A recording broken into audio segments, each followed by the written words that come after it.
We are live. Welcome to this week's live session here in the Land Flipping Formula group. If you are tuning in on Facebook, let me know you're watching, and if you're tuning in on YouTube, let me know you're watching. I want to get some interaction here this week. I have something great for you. We are going to be going over how to do the due diligence on a property.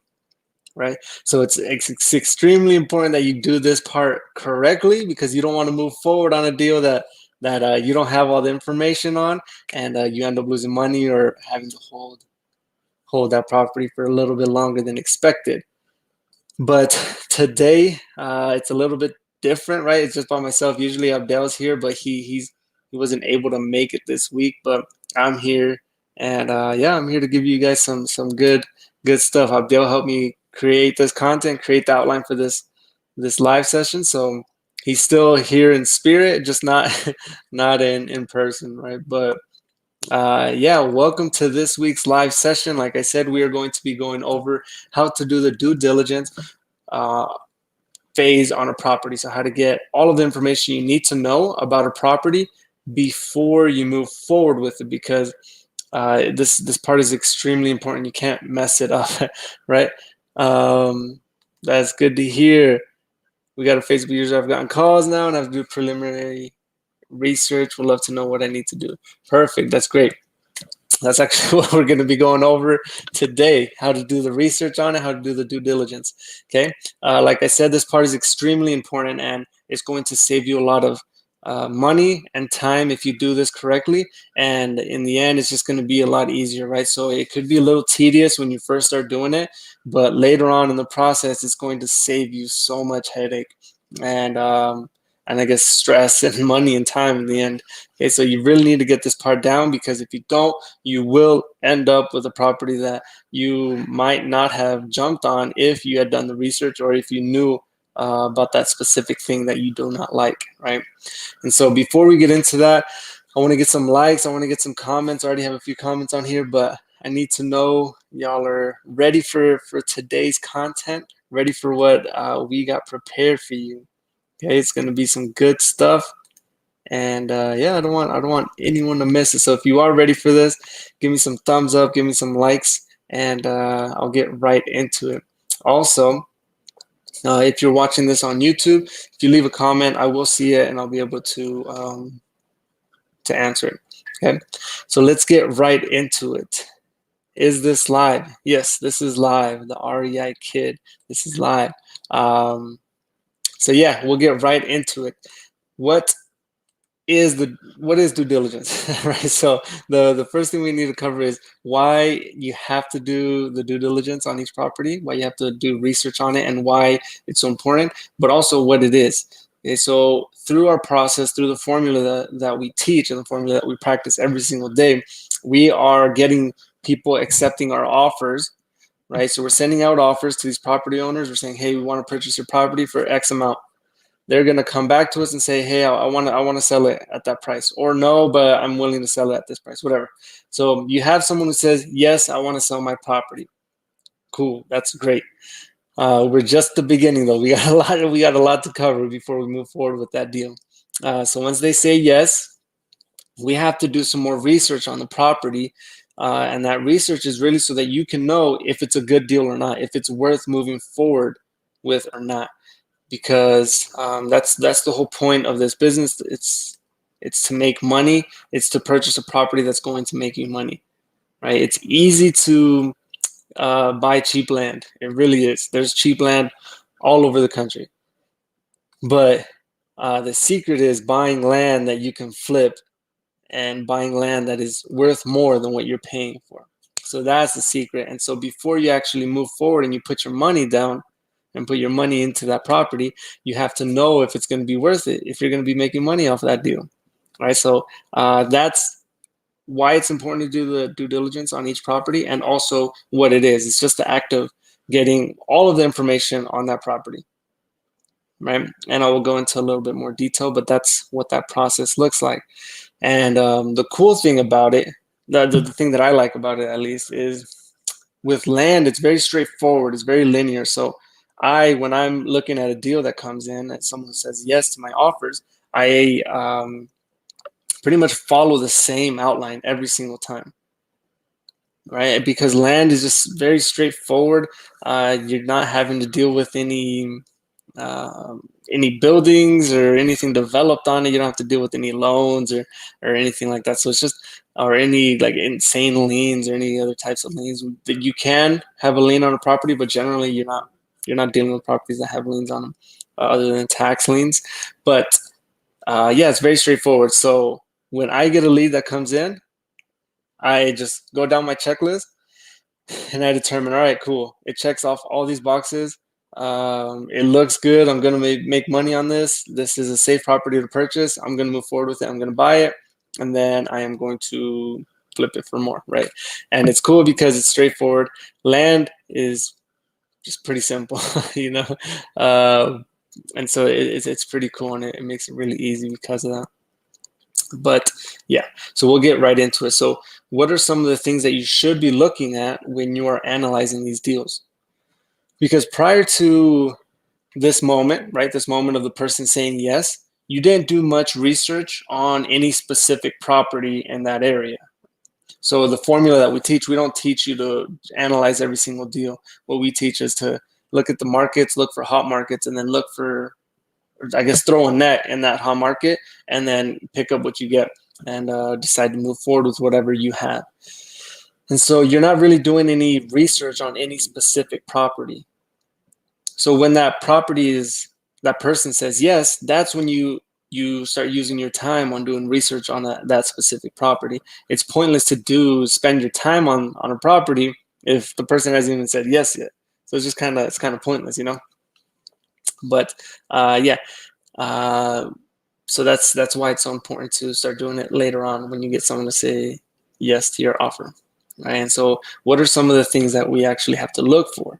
Okay, so the first thing that I look for right away, when I look at the property, I check if it has road access, if it has legal access, and there's a difference between the two, but those two things are required for me, and I don't move forward on a property that doesn't have either of these. If it doesn't have legal access or if it doesn't have road access, I pass on it. It's just not worth it. The property is landlocked, and the only way to actually get to the property is by getting an easement, which an easement is permission to go over someone else's property to reach your property. And a lot of the times it can be difficult. And I don't like things that are difficult. I don't like complicated things. I like to go after deals that are ready right away that are going to make me a lot of money. And so I just pass on those and I move on to the next one, because there will be a next one, I promise you. There's just no competition in this niche, so I know there will be a next one for all of us, right? So if you're a beginner and you're worried about not finding leads or not getting good deals, don't be, because there's no competition in this. There's a lot of land out there, and there's a lot for all of us to just make money on it, you know. And so it's going to be good. It's going to be really good, but.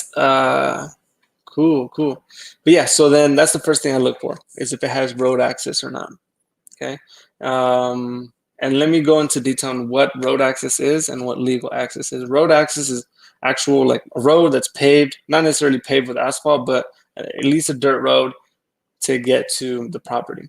Legal access, but no road access, it means that if you go onto Google Maps, or if you go to the county GIS map, you see that there's a road, I guess, drawn out to your property, and it has a name and everything. The county has planned for a road to go there, but no one has driven it yet, or there isn't a dirt road yet.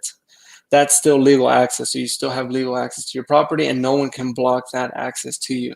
Sometimes you'll find properties that have road access but no legal access, right? So sometimes you'll get people who have been driving in that area, and they created their own dirt road, and you might think that, oh cool, I have road access, but that's not true. If there's no county legal access, any of the property owners can fence their property and block your access to your property, because they were driving on that road illegally, pretty much, you know.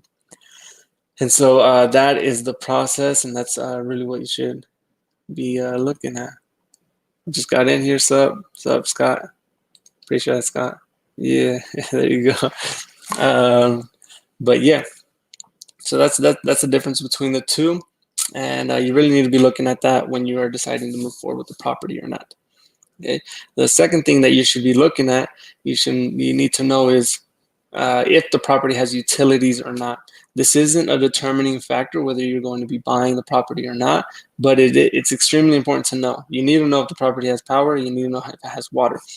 This will save you a lot of time and money, especially if you think it has these utilities and it doesn't in the end, and you end up losing money on it, right? Or when you start marketing it, you market it as if it has these things, but it really doesn't.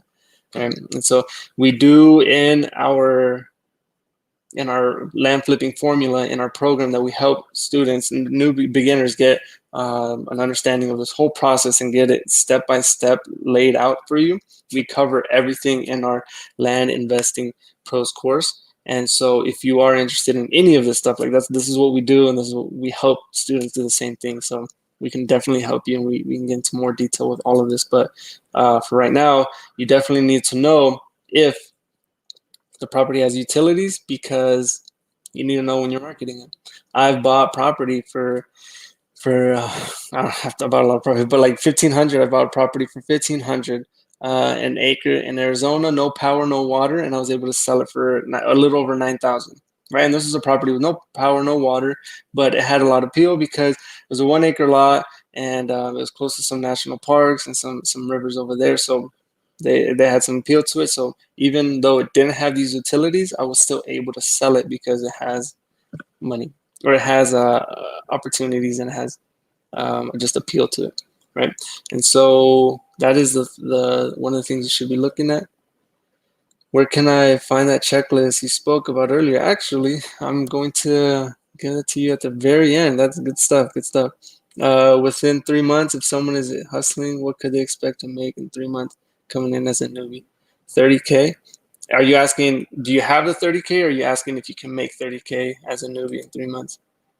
Because if you have 30K as a newbie, you can do a lot. You can do a lot with $30,000. But within three months, we can.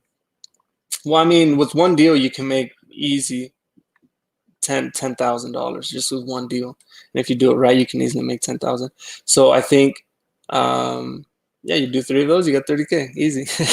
So yeah, it's really up to you. It's hustle, right? So if you pick out properties that are making you 2,000-3,000 on each deal, but you're buying them for 300, 400, 500 bucks, then it's going to take you a while to get to the 30,000. But if you're doing deals where you can acquire them for 5,000 and you're selling them for 15 to 20,000, then you're making 10K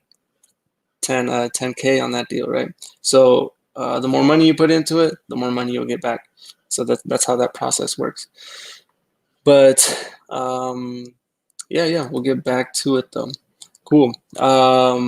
Another thing you should know about when you're doing the research on the property, and make sure that you do it correctly, is you need to figure out the terrain of the property. And so we use tools, and we use certain softwares that allow us to see the terrain of each property and know what it looks like, right? Because if the property is useless, if you can't do anything with it, if you can't build on it, you can't camp on it, if you can't do anything on it, then the property is useless. And the only way you can find that out is by doing the research and using these softwares and websites online that allow you to check out the terrain of each property, right? So there are some things that you should be looking out for, some red flags when you are looking at the topography of that property.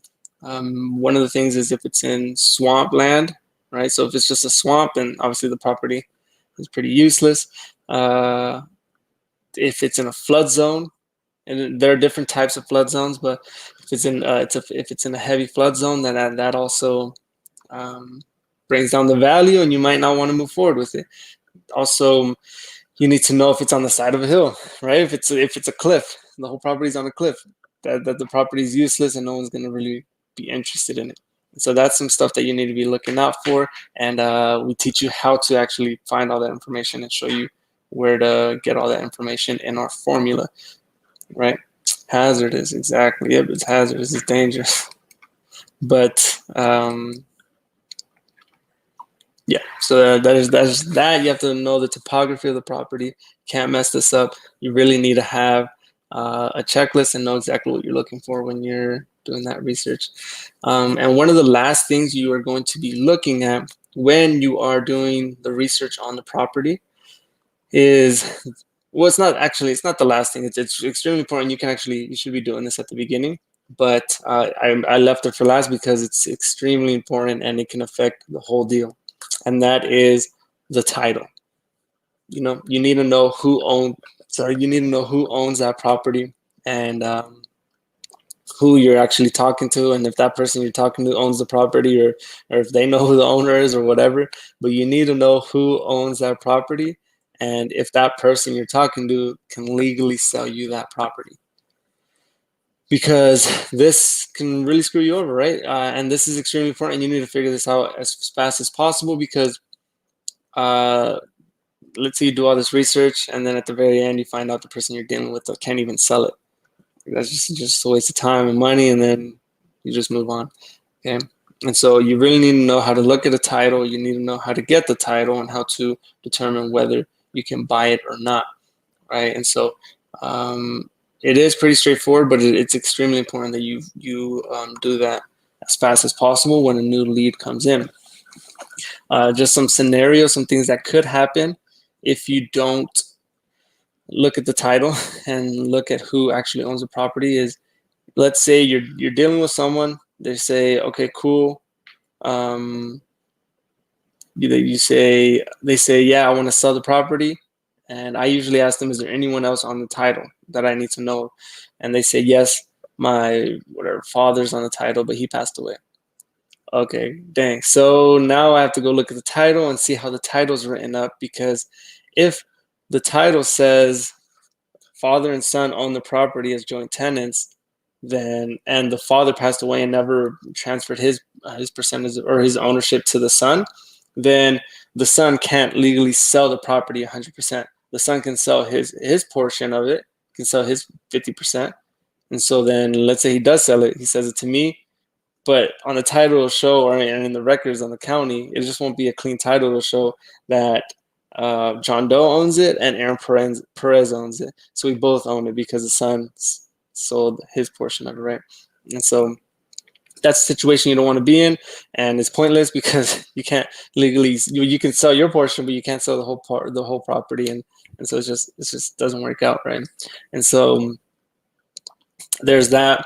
Also, you need to know, the reason why I would look at the title is because maybe the title is written in a way to where if one of them passed away, the ownership transfers over to the next, right? And so there are these things that you need to know and that you have to learn about so that you can know if you can purchase that property or not, right? And also sometimes I've dealt with children, or people, not children, people who are children of the owners, and they thought just because they passed away that the property gets transferred over to the children or to the son or daughter, right? And so then they can legally sell it, and that's not how it works. So you really need to look at the title, and you need to make sure that you are doing it right. You're moving forward correctly on these deals, okay? And so those are some things you need to be looking at if you are interested in getting that checklist. So we do have it laid out. We have it in a Word document laid out, and we'll show you exactly what we look for in each deal, right? Because like I said, it's the same deal, same process every single time. If you are interested in getting that checklist, leave the comment checklist, and Abdiel will actually reach out to you and he will get that to you as fast as possible. And so leave a comment checklist, whether you're on YouTube or Facebook, leave the comment checklist and we'll reach out to you and we'll get you that checklist on what we look for when we are looking at each deal. Okay, so it's extremely valuable and we use it every single time. So you really need to get that down.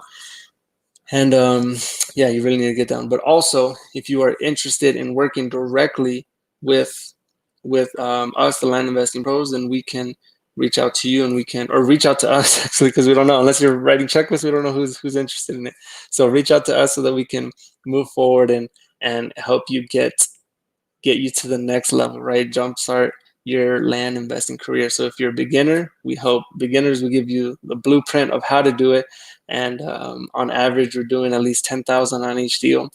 And if you are even advanced and you have done a few deals, I promise you, our formula can really put everything together and make sense of everything. And so, if you are interested in that, then definitely reach out to us. But if you are interested in the checklist, just type in checklist. We'll get you our due diligence checklist to you. Abdul will reach out and we'll get that to you. But right now, what I will do is open it up for some questions. Okay, so if you have any questions, then definitely put in the comment section. I will get to it. Kathleen Logan says mobile homes. What do you mean by that? I apologize. So I've gotten land that has mobile homes on it, and the mobile homes were useless, so I ended up just selling the mobile homes. Well, not useless to me, I guess. Some people do. They have their own business with mobile homes where they buy and sell mobile homes, so they do good. But yeah, what other questions do you have?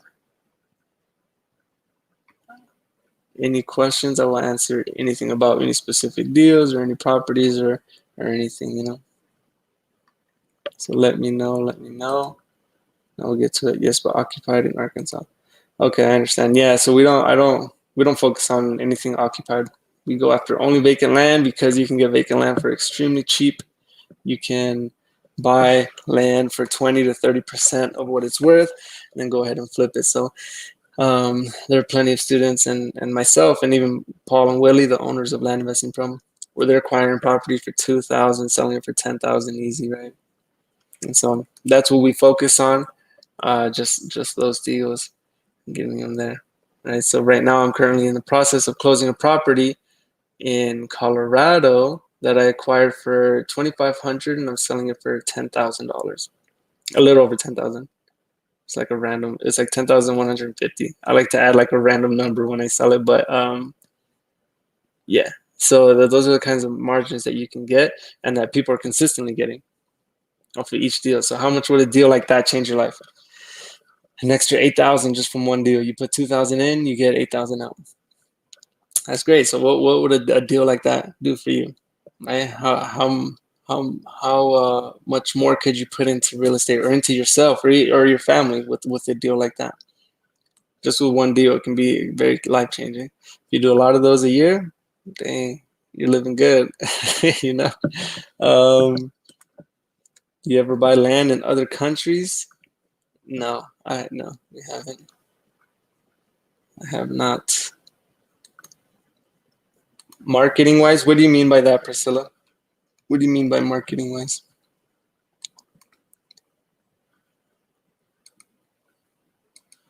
Let me know.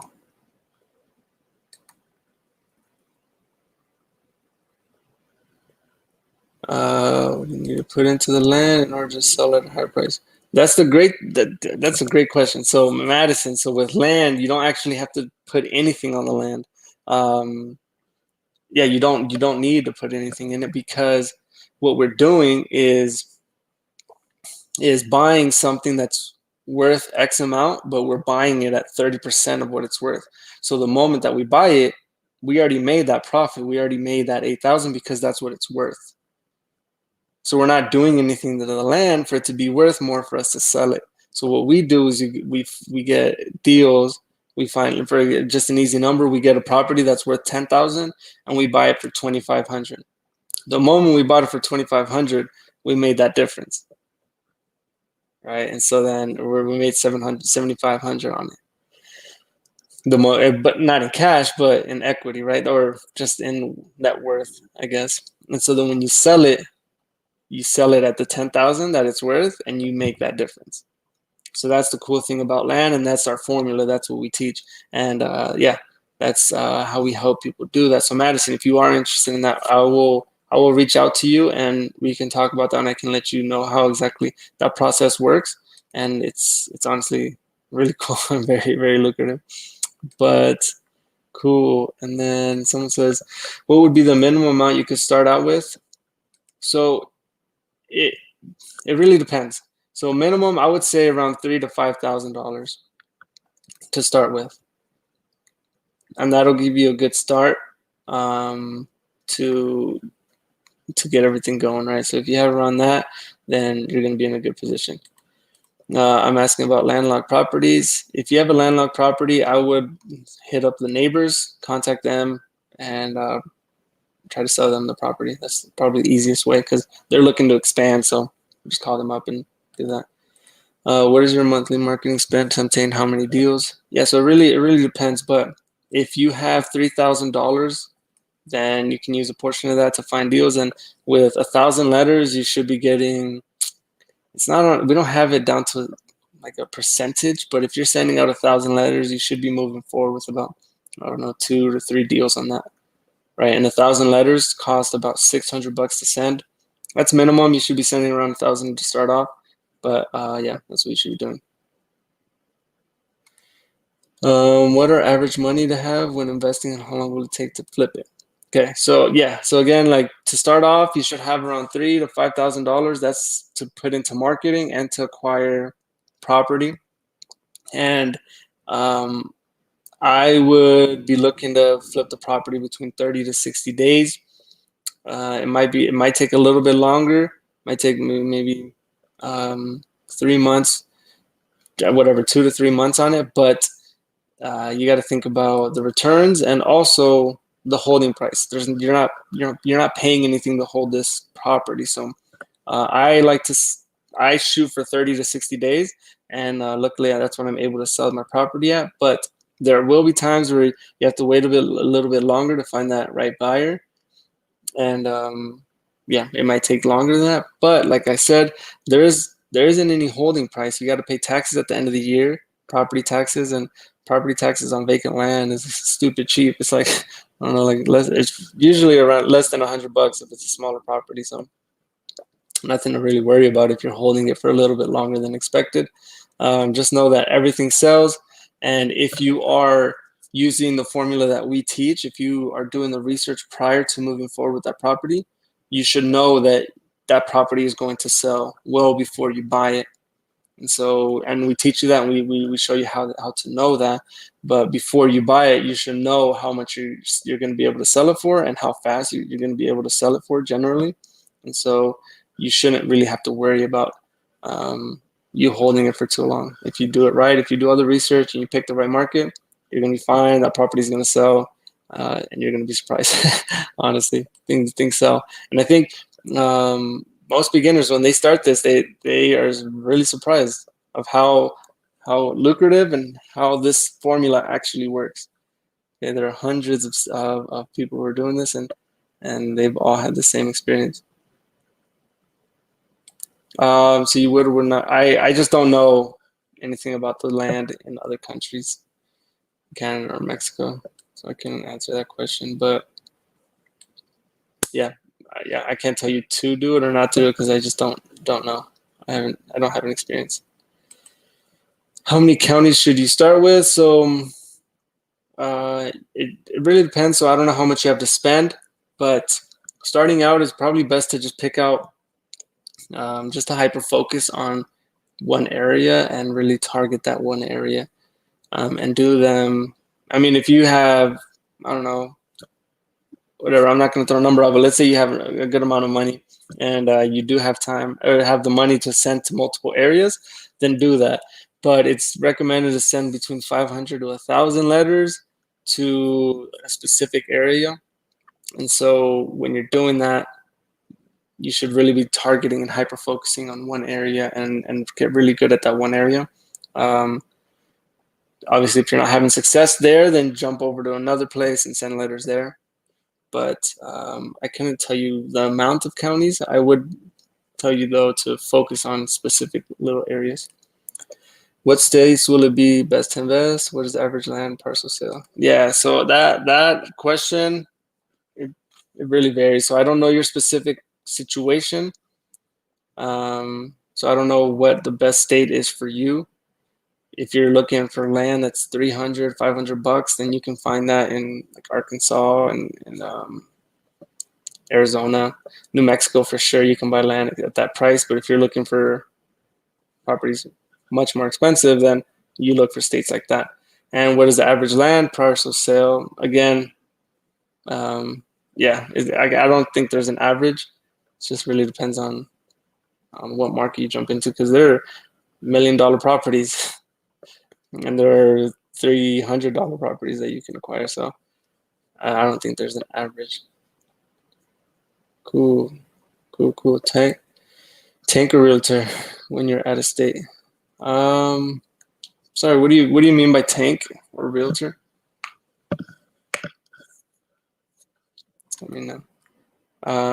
But actually, so we're actually coming to the end of this live session. But again, if you are interested in that checklist on how to do the due diligence on your property, then comment checklist. Even if you're watching a replay, comment checklist and we will get to you. If you are interested in working directly with us and ready to get started now, not waste any more time in 2021 and get invested in real estate, then definitely let us know and we will get you all that information and get you moving. Okay. But that's what I got for you all today. I will talk to you next week. And Abdiel should be here next week. So it'll be both of us next week. But have a great week. Bye.